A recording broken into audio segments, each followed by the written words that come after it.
आपको पता है, सिर्फ यही परेशानी नहीं है, अभी तो बहुत सारी परेशानियां हमें झेलनी है। हिंदुस्तान में ही नहीं, पूरी दुनिया में कुछ 82 करोड़ लोग हैं जो हर रोज भूखे सोते हैं, और अगर ये कहर ऐसे ही जारी रहा तो 13 करोड़ लोग और इसमें जुड़ जाएंगे। यूनाइटेड नेशंस ने कहा है कि कोरोना के कहर की 2 और चीजें देखने को मिलेगी, एक तो भूखमरी और दूसरा अकाल। आप लोग घरों में बंद हैं, मोहल्ले आपके बंद हैं, आप नहीं देख पा रहे होंगे भूख से किस तरीके से लोग तड़प रहे हैं। हमने देखा है। ये रिपोर्ट।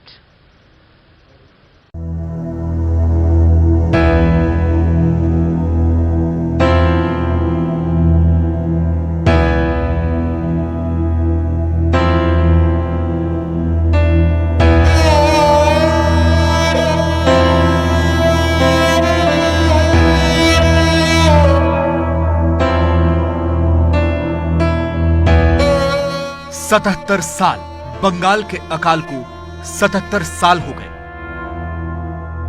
किसी भी राष्ट्र के निर्माण के लिए यह बहुत बड़ा वक्त होता है। इन 77 सालों में हम आजाद भी हो गए,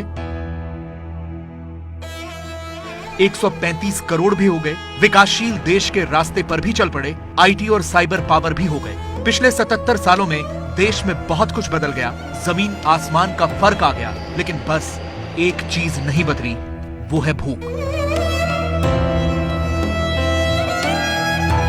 ये भूख तब भी थी, ये भूख अब भी है।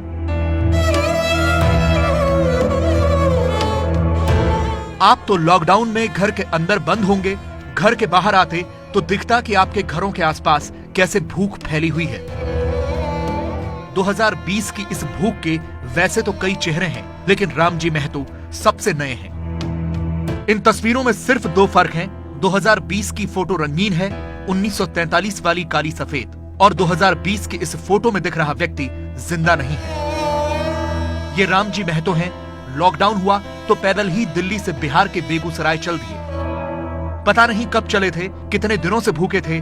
बेगूसराय तो नहीं पहुंच पाए, उससे पहले ही बनारस में दम तोड़ दिया। शरीर की हड्डियां और अंदर धंसा हुआ पेट बता रहा है कि पता नहीं कितने दिनों से खाना नहीं मिला था।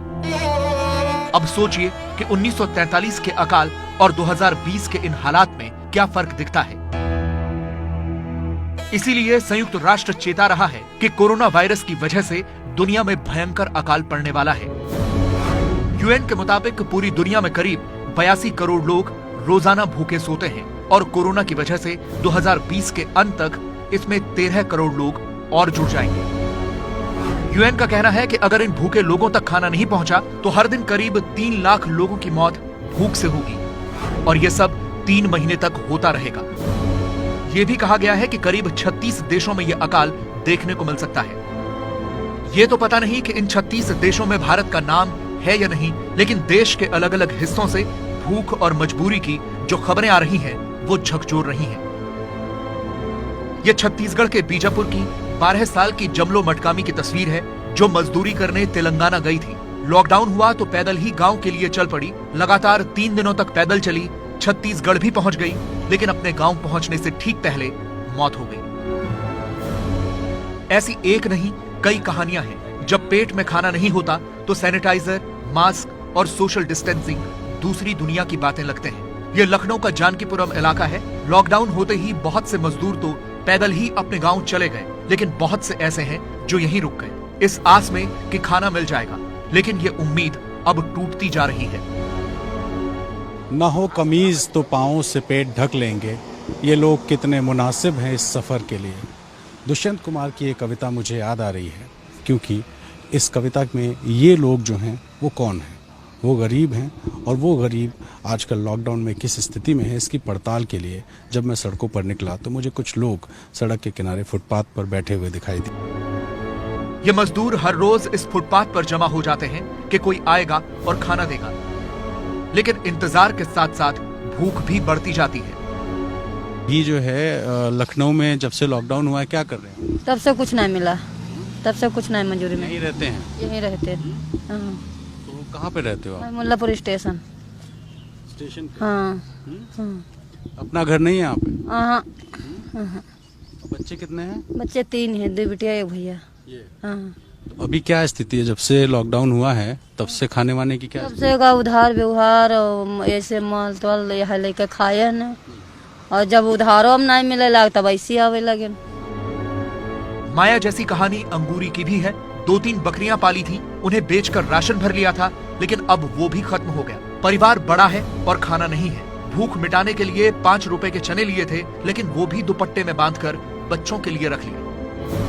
अभी क्या है? इसमें क्या है? इसमें कुछ नहीं, चने लिए थे 5 रुपए। चने ली थी? 5 रुपए लिए थे खाने लिए, तो नहीं खाए हमने, मतलब छोटे बच्चे को दे देंगे, भूखा हुई है। चना बचा के रखिए बच्चों को। हाँ, अभी आके बैठी, पानी भी नहीं था, नहीं खा लेती तो मैं पानी क्या पिएंगे। हर मजदूर के अंदर भूख का सैलाब उमड़ा है। हमने बस हालचाल पूछा तो आंसू बहने लगे। ये आंसू अपने लिए नहीं, भूखे बच्चों के लिए हैं। काम ही नहीं लगता है सर, नहीं चले आते, बिल आ जाते तो पूड़ी उड़ी मिल जाती तो बच्चों को खिला देते। अभी कैसे गुजारा हो रहा है? अब क्या साहब बताए, यहाँ काम करते थे, कुछ पैसे शायद दिए थे, उसी से खर्चा पानी चल रहा था सर। अभी 10-5 दिन से देवड़ा टूटा हुआ है।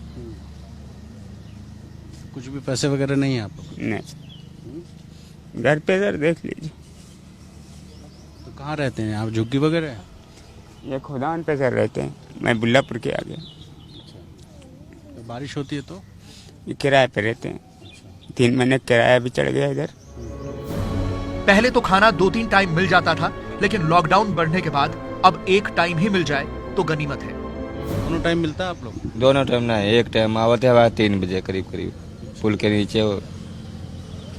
ये सारी भीड़ इंतजार में है कि खाना बांटने वाला। हाँ, यहाँ मिल जाए तो वो खा लें तो काम चल जाये, वो तमका होते। हमें देखते ही एक पुलिस वाला आ गया और इन मजदूरों को वहां से भगाने लगा। यानी खाना तो नहीं मिला, लेकिन पुलिस की डांट जरूर मिली। सरकारों का दावा है कि लॉकडाउन में किसी को भूखे नहीं सोने दिया जाएगा, लेकिन ये तस्वीरें बता रही हैं कि जिनके लिए ये दावे किए जा रहे हैं उन तक खाना नहीं पहुंच पा रहा।